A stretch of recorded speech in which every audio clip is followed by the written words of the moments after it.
costa portuguesa apresenta-nos uma rica, muito rica e diversificada marca de diferentes épocas, um património relevante, desde abrigos do homem de Neandertal até relevantes manifestações artísticas de idades metais, nomeadamente da idade do bronze, tanques escavados na rocha de época romana, onde se produzia já conserva de peixe. São também múltiplos ao longo do litoral as capelas e santuários, alguns com origem na Idade Média. Multiplicam-se também fabulosas fortalezas do Renascimento e de épocas posteriores. Mesmo nos nossos dias, surge um património relevante, como é o caso aqui do Salão de Chá da Boa Nova, monumento nacional, uma das obras-primas da arquitetura contemporânea portuguesa. Sim, ao longo da costa, não nos falta história, património, memória e identidade. Ao longo dos últimos 2 anos, percorremos a costa portuguesa em busca de um património muito especial: os faróis. Os faróis, cujas suas origens remontam pelo menos aos velhos fachos, sinais de luz que se iriam já na Idade Média. Mas essas estruturas foram-se multiplicando e, particularmente, nas últimas décadas do século XIX e ao longo do início do século XX, foram erguidos imponentes faróis. Fomos em busca deles, mas foi também um pretexto para nos irmos cruzando com todo esse outro património da costa portuguesa. E sim, percorremos-la toda, desde o seu extremo norte, mesmo na foz do Rio Minho, onde se desenvolve uma ilha, a Ilha da Ínsua, com o seu farol.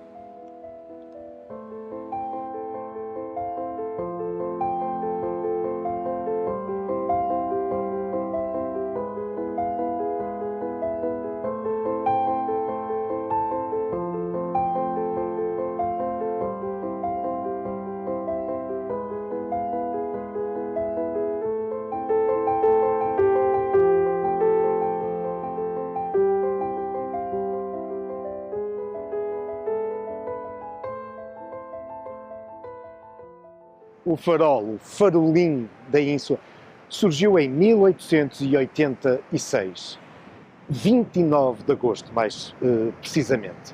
E, pela descrição da época, sabemos que se tratava de uma cabana metálica pintada de vermelho. Emanava, o aparelho óptico, uma luz fixa, permanente, branca.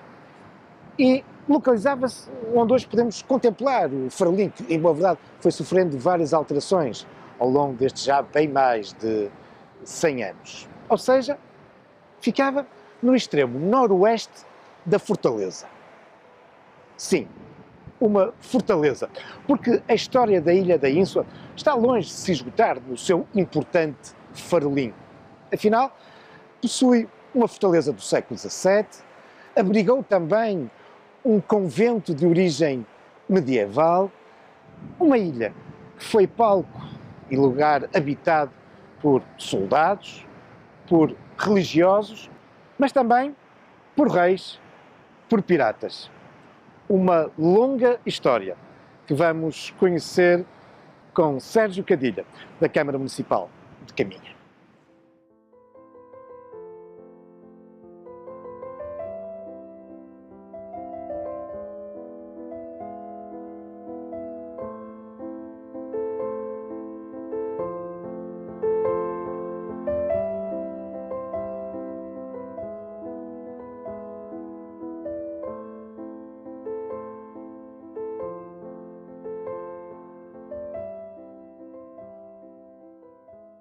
Arqueólogo, museólogo, Sérgio Cadilha é o coordenador do Museu Municipal de Caminha e por isso alguém que nos poderá, afinal, contar um pouco desta longa história da Ínsua, nomeadamente a partir dos seixos talhados que se encontram à superfície. O que é que isso indicia?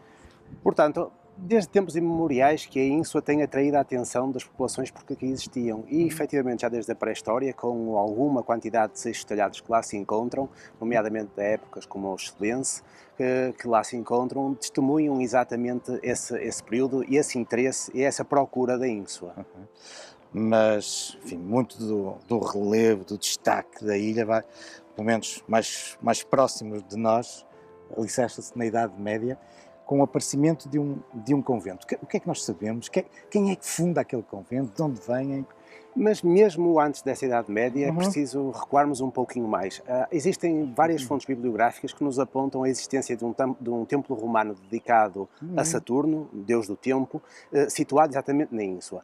Mais tarde Sim, terá aliás, ali alguns autores existido... clássicos já citam aqui a Foz do Rio Minho. Não é? Claro, a navegação do Rio Minho e daqui da costa atlântica já aponta para esses períodos.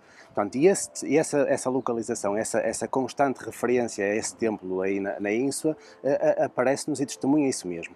No entanto, depois, muito mais tarde, há uma ermida dedicada à Nossa Senhora de Carmes, aqui para os nossos irmãos galegos, ou então conhecida como Nossa Senhora da Salva, ou Nossa Senhora da Boa Viagem para nós portugueses, ainda antes da fundação, em época medieval, do convento da Ínsula. O convento da Ínsula fundou-se no quadro da conjuntura criada pelo grande cisma do Ocidente, quando em 1392 um conjunto de 5 frades de observância galega, franciscanos, vieram para Portugal procurando seguir, portanto, o Papa que se mantinha em Roma, ao contrário dos galegos que começaram a seguir o Papa, e os espanhóis seguiam, portanto, o Papa que se sediou em Avignon. Portanto, esses 5 frades vieram cá fundar estes cinco conventos, entre os quais se conta o da Ínsula. E outro, curiosamente, perto de um outro farol também, que é o de Lessa da Palmeira da Boa Nova. Mas... E aqui em cima em Valença, São Paio de Cerveira, São Francisco do Monte em Viana do Castelo. Portanto, é o conjunto dos cinco conventos que são formados nessa época. E aqui na Ínsula, o Frei Diogo Arias, em 1392, portanto, funda uma pequena oratório, umas celas e um refeitório, criando quase uma casa, um pequeno barraco, que era muito simples e muito ao estilo franciscano, de muita simplicidade, muita pobreza. Uma vida muito austera. Uma vida franciscana. Uma vida franciscana, exatamente como assim se diz, e que, portanto, fundam naquele local este primeiro convento dedicado a Nossa Senhora, consagrado a Nossa Senhora da Ínsula, naquele ilhéu.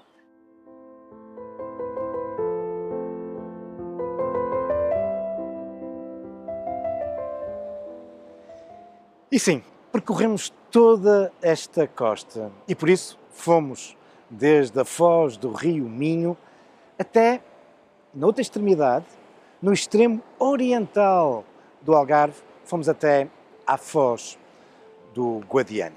Aí encontramos um farol que, do ponto de vista arquitetónico e também na sua dimensão, é muito parecido com este, o farol da Boa Nova. Mas estamos a falar do farol de Vila Real de Santo António, que, curiosamente, em janeiro de 2023, completou o seu centenário.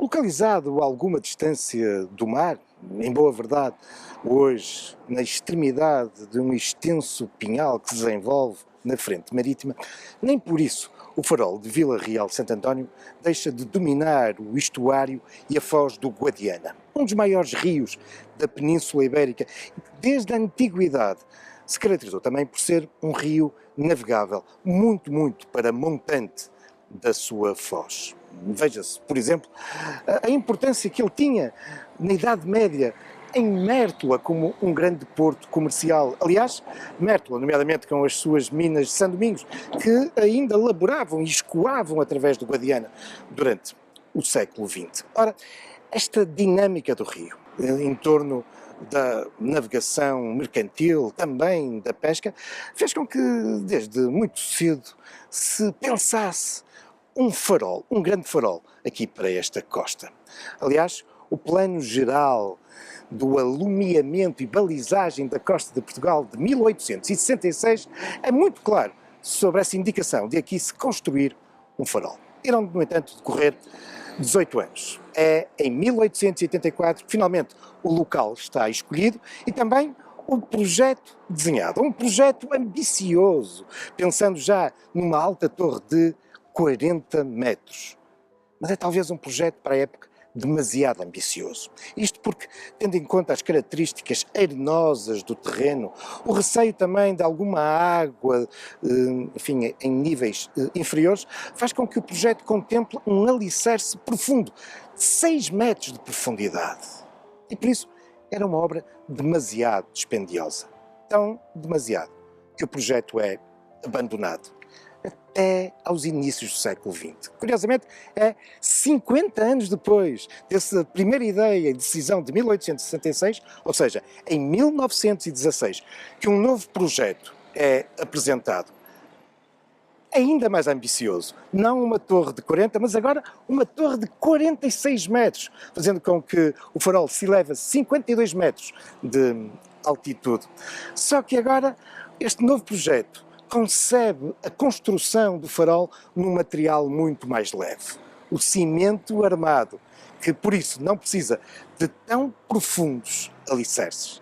E por isso a obra arranca ainda em 1916 e entrará em funcionamento há 100 anos, em 1923.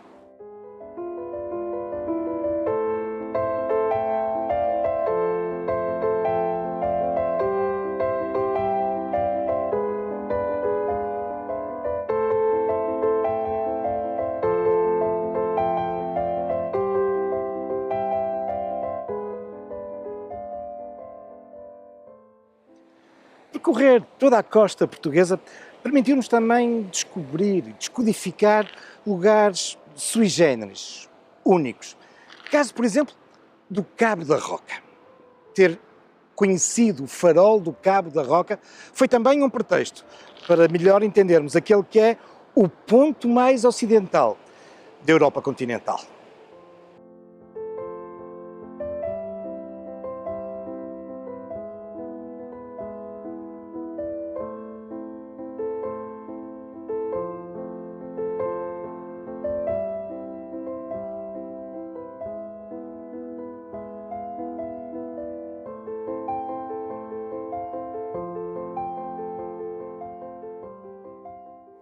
Estamos no belíssimo Cabo da Roca, na freguesia de Colares, no concelho de Sintra. Aliás, este é mesmo o ponto mais ocidental da Serra de Sintra. Mas ele é conhecido também por ser o mais ocidental extremo de Portugal continental. Aliás, e em rigor, este é mesmo o ponto mais ocidental de toda a Europa continental. Um espaço impactante que já no século XVI, no canto terceiro dos Lusíadas, o nosso grande poeta Camões descrevia como o sítio onde a terra se acaba e o mar começa. É um lugar de um enorme impacto paisagístico. Esta extensa falésia que entra pelo oceano, se debruça sobre ele. Esse oceano que está lá embaixo, 140 metros mais abaixo. Um espaço também de enorme interesse e valor natural. Aqui encontramos algumas espécies de flora e também de aves que se encontram ameaçadas e protegidas. Aliás, nestes últimos anos, isto tornou-se num santuário dos amantes da prática da observação de pássaros, que aqui podem contemplar, entre outros, o falcão peregrino, o pardal das neves, ou diferentes espécies de andorinhões. Estamos, de resto, em plena área do Parque Natural de Sintra-Cascais. Mas é também aqui que nós podemos observar, construído no século XVIII, aquele que é um dos mais antigos faróis da costa portuguesa. Vamos conhecer o farol do Cabo da Roca.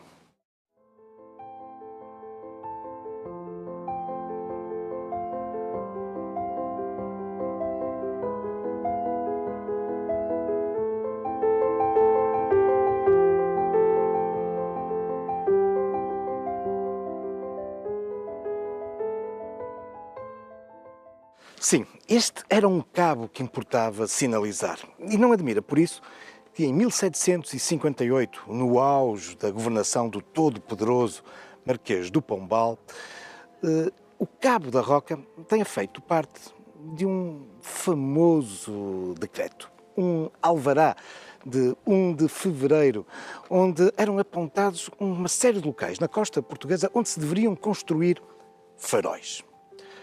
Em alguns casos, da ideia até à prática, demorou muitos anos, décadas, longas décadas.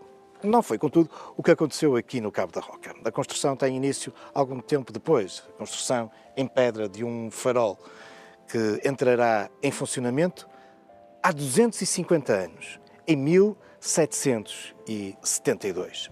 Há mesmo alguma historiografia que aponta o Cabo da Roca como sendo não só um dos mais antigos faróis da costa portuguesa, mas mesmo como o mais antigo construído de raiz. Enfim, sê-lo há se falarmos dos modernos faróis, porque, como já tivemos a oportunidade de ver nestas nossas conversas com história, temos alguns faróis construídos propositadamente como tal, mais antigos, caso da Capela Farol de São Miguel o Anjo, na foz do Rio Douro, ou no estuário, na foz do Tejo, o caso do Bugio.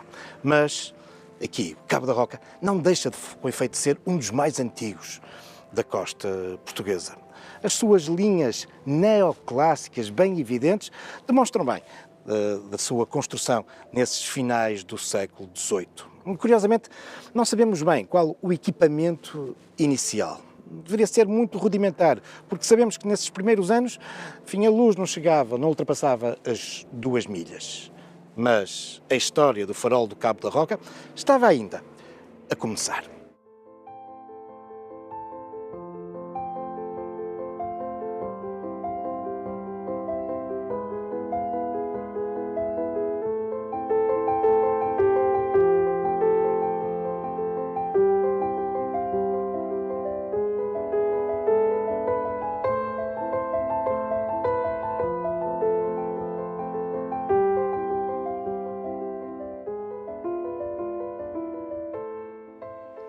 Nesta nossa série sobre o valor histórico e patrimonial dos faróis da costa portuguesa, deslocamos a alguns de difícil acesso ou de acesso muito condicionado, mesmo quando se localizam ao largo de Lisboa.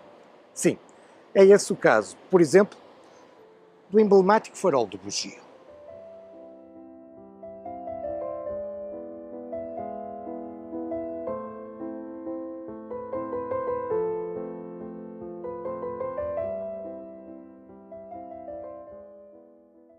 Localizado na barra do Tejo, na entrada do grande estuário, o Bugio, o baixo do Bugio, é uma caprichosa ilhota com um grande domínio sobre esta área nevrálgica. Uma ilhota de dimensões consideráveis e que no passado aparece também designada por vezes como a cabeça seca. Enfim, sublinhando que esse ilhéu ficava acima da linha das águas, mas de seca nem sempre, porque estamos perante um local inóspito, isolado e onde, não raras vezes, o mar bate com bravura. Aliás, por vezes, durante longas semanas, o acesso ao Bugio torna-se impossível. E por isso, dada as suas condições estratégicas, não admira que desde épocas muito antigas aqui se tenha implantado um farol. Aquele que é um dos mais antigos faróis da costa portuguesa. Sabemos que já em meados do século XVI ali existia um farol. Depois, ao longo dos séculos, foi sofrendo várias vicissitudes, incluindo o famoso terremoto e marmoto de 1 de novembro de 1755. Mas falar do farol do Bugio é indissociável da história também do aproveitamento militar desse baixo. Falar do Bugio é também falar da sua fortaleza. Mas o melhor é ir até lá.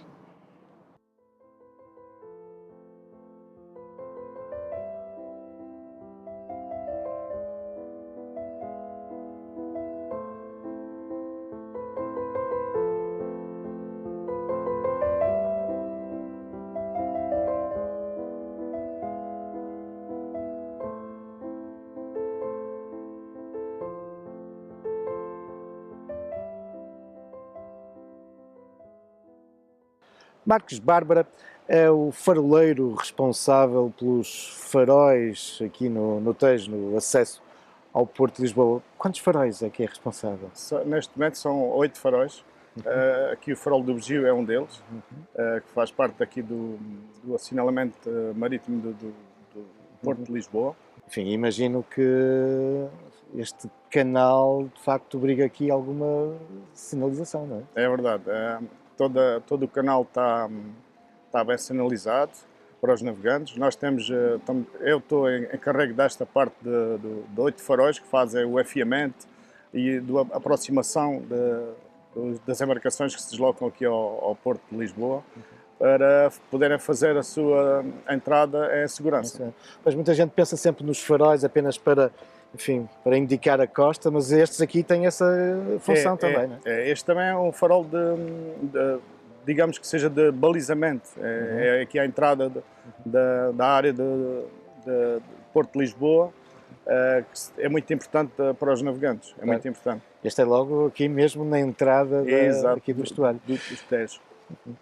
Bom, apesar de ele estar automatizado desde a década de 80, Exato. mas mesmo assim presumo que dê muito trabalho, não é? Sim, continua a dar muito trabalho. É um farol que requer muita manutenção, tal e qual como os outros faróis também. Temos que vir aqui aproximadamente 2 vezes por mês para toda a manutenção, a limpeza, todo o trabalho que é necessário fazer no farol, nós viemos cá. De inverno, às vezes não é tão fácil virmos aqui a conseguir entrar aqui neste local, por causa das condições climatéricas, do mar e tudo mais, mas normalmente fazemos duas intervenções aqui por mês no farol do Bugio.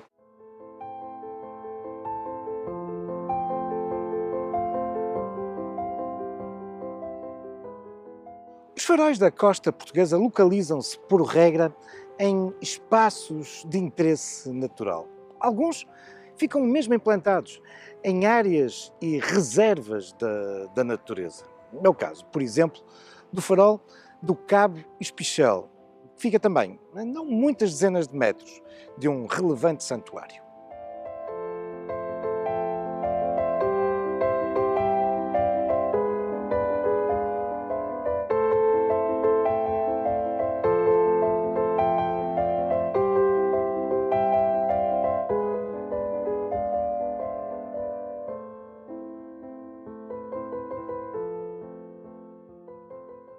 Localizado 168 metros acima do nível médio das águas do mar, o farol de Cabo Espichel é um dos mais antigos, mas também dos mais icónicos da costa portuguesa. Ele localiza-se também junto de uma impactante escarpa. E depois são ainda cerca de 150 degraus, na sua maior parte granito, mas também no final em ferro, até atingirmos o topo.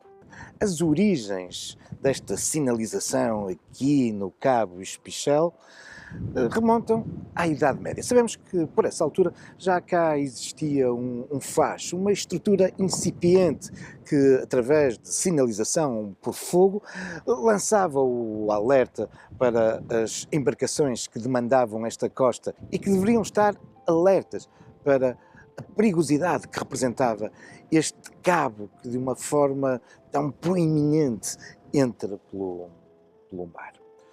Aliás, esta preocupação com a iluminação do Cabo Espichel está também na origem de uma curiosa e muito antiga lenda que nos refere uma aparição mariana. Aqui teria surgido Nossa Senhora do Cabo, associada a um milagre, uma vez que terá feito apaziguar uma tempestade e alumiar o oceano como se fosse dia. Esta questão da luz. Aliás, uma lenda que acaba por estar na base, aqui, muito próximo, de um famoso santuário. Vamos conhecer mais de perto o santuário e a sua lenda.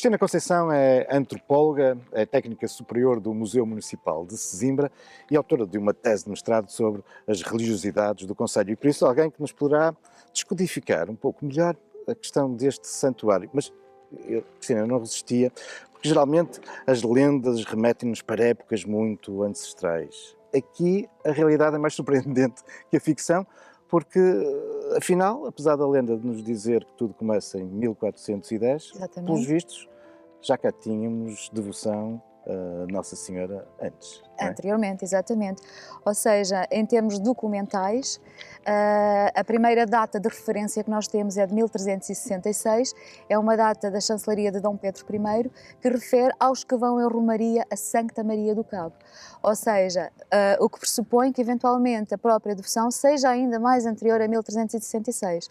A lenda, que data de 1410, de acordo com a documentação do século XVIII, posterior, remete-nos, portanto, para aí o início do século XV, para um sonho que dois idosos, um de Alcabidez e uma da Caparica, terão tido, nomeadamente o senhor, que é de Alcabidez, portanto ali no sopé da Serra de Sintra, que terá sonhado um dia com uma estrela muito luminosa sobre o Cabo Especial e que sonha com uma virgem, com uma imagem de uma virgem numa lapa e que decide então vir e põe-se a caminho desde Alcabidez até ao Cabo Especial, mas vai pernoitar na Caparica. Quando pernoita na Caparica, vai ficar abrigado na casa de uma idosa, que lhe conta o sonho e a senhora de alguma forma vai esperar que ele adormeça e põe-se ela a caminho e quando o senhor acorda a senhora não está. Vai encontrá-la então aqui já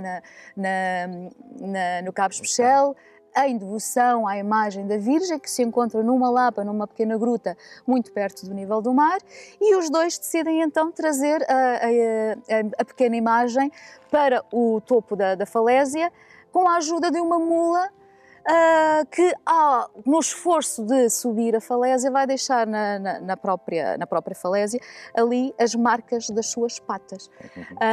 Essas marcas são curiosas e pela ciência sabemos que elas foram identificadas nos anos 70, se não estou enganada, como sendo pegadas de dinossauros, saurópodes, terópodes, ou seja, quadrúpedes e bípedes, que aqui terão passado há cerca de 145 milhões de anos, quando toda esta zona era uma plataforma de mais direita.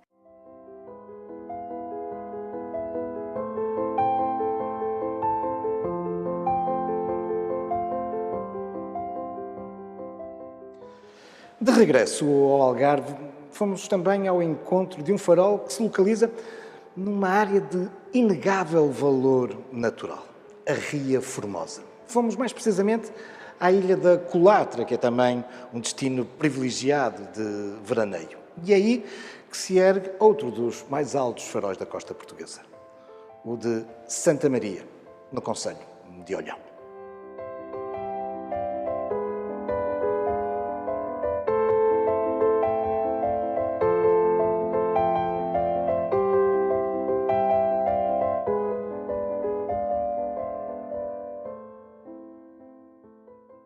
A Ilha da Colatra apresenta 3 núcleos habitacionais. O mais importante de todos é aquele que dá o próprio nome à ilha, o lugar da Colatra, que começa a desenvolver-se a partir da segunda metade do século XIX, com base em pescadores, de início de uma forma sazonal, nomeadamente no desenvolvimento da técnica da armação para a captura do atum. Mas estas comunidades sazonais foram-se instalando progressivamente de uma forma definitiva. E é, de facto, esse o grande núcleo da ilha, que continua a ser caracterizado pela presença dos pescadores, hoje também associado à produção da ameijoa e da ostra.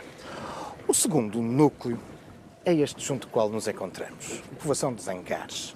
Angares, um topónimo curioso, mas que tem uma razão de ser muito interessante e que nos leva ao final da Primeira Guerra Mundial. Em 1918, aqui vai ser desenvolvido para apoio à aviação francesa um posto de aviação náutica com o objetivo de combate aos submarinos alemães que demandavam, por essa altura, a nossa costa. Bom, entretanto, nesse mesmo ano, a guerra termina, ainda o posto estava em construção, ele depois irá ser utilizado durante décadas seguintes como um local de treino de tiro. Mas é em torno dessa estrutura inicial que se vai desenvolvendo então esta povoação, que fica com esse curioso nome dos hangares. O terceiro núcleo é o do farol. E como o próprio nome indica, desenvolve-se na base desse histórico farol, localizado no extremo sudoeste da ilha, o Cabo de Santa Maria. É para lá que nos vamos dirigir.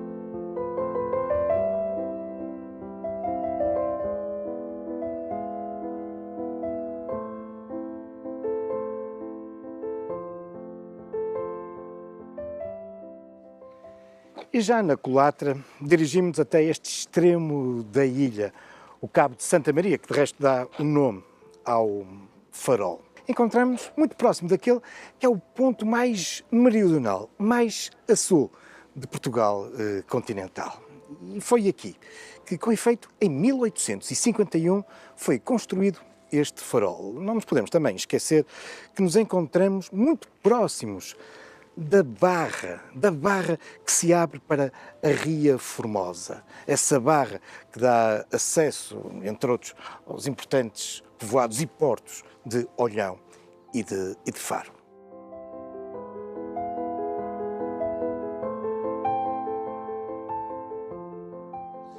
Mas faróis em ilhas ao largo de Portugal continental, não nos limitamos apenas a este de Santa Maria ou da Ínsula. Aliás, o mais emblemático de todos é aquele que se localiza nas Berlengas.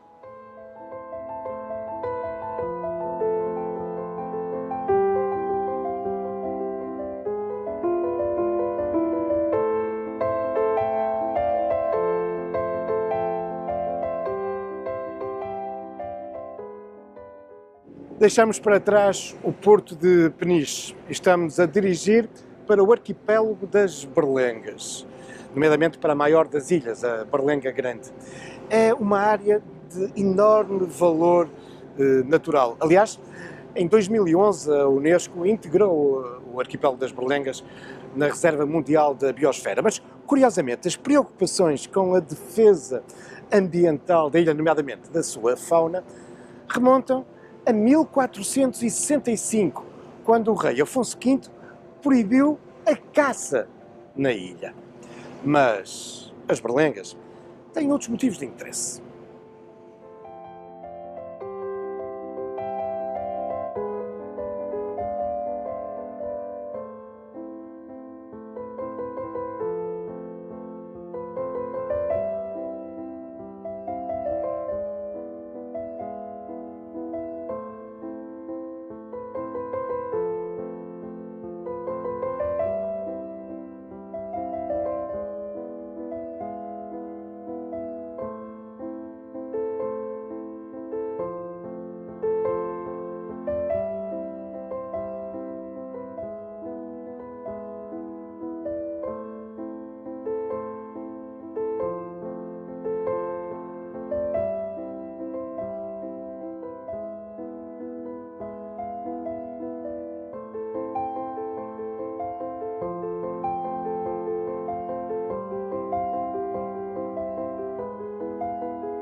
Com efeito, para lá da sua importância ambiental, e não nos podemos esquecer que as berlengas são uma reserva natural, elas apresentam também um conjunto de outros motivos de interesse, nomeadamente do ponto de vista histórico, porque, não obstante estarmos num sítio isolado, inóspito, sem água doce, a verdade é que, ao longo dos séculos, ela conheceu uma relevante ocupação. E por isso, a história das berlengas é feita também de monges, de militares, de pescadores, piratas, mas também de investigadores, cientistas e faroleiros.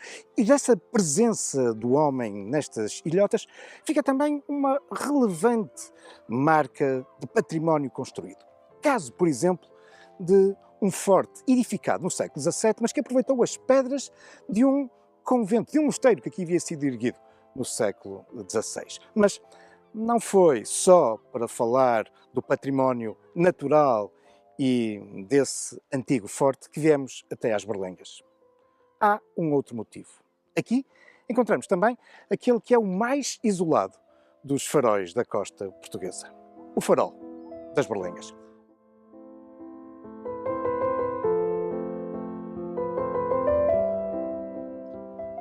Contemplando aqui no alto do farol da Boa Nova, na sua lanterna, o histórico aparelho lenticular produzido pela casa francesa de Bernard e Turenne, recordamos que ao longo da primeira temporada não nos limitamos apenas a fazer uma longa viagem pela costa portuguesa. Fizemos também um longo trajeto na história.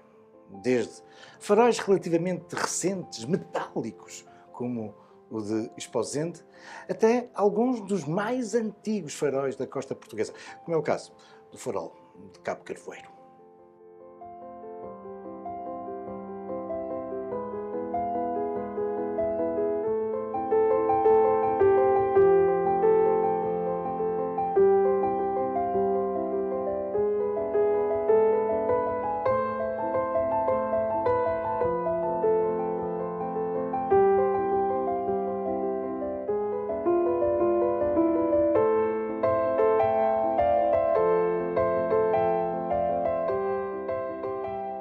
Chefe, há algo que é comum em todos os faróis, que é quando subimos aqui a lanterna, durante o dia, nós vemos aqui um grande conjunto de cortinas, não é? Sim. Aliás, muita gente quando está junto dos faróis e anda lá fora também se apercebe destas cortinas. Porque é que não vemos à transparência dos vidros os aparelhos? Um dos trabalhos essenciais de um faroleiro é antes de nascer o sol, portanto, vir cá de manhã e pôr sempre as cortinas, porque o aparelho óptico em si, quando incide os raios solares, todas as cabelagens e material que está lá dentro pode começar a incendiar. Pela ação do sol. A ação do sol, isto faz efeito lupa. Portanto, geralmente de verão será entre as 5h30 e 6 da manhã, o faroleiro tem que ficar em cima, pôr as cortinas. Depois só volta a retirar as mesmas quando a intensidade luminosa já é mais baixa e que não afeta aqui o farol. E nessa altura volta a subir. Volta a subir. Para tirar as cortinas. Sim.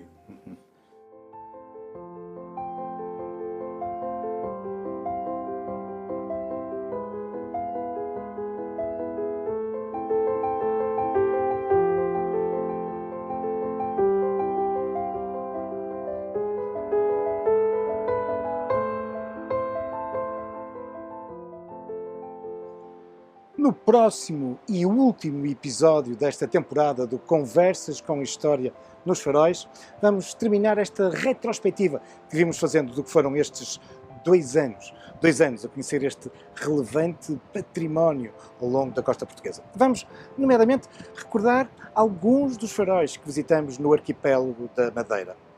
Mas vamos também regressar ao continente. Sim, porque ao longo da costa portuguesa há muitos outros faróis que merecem ser conhecidos.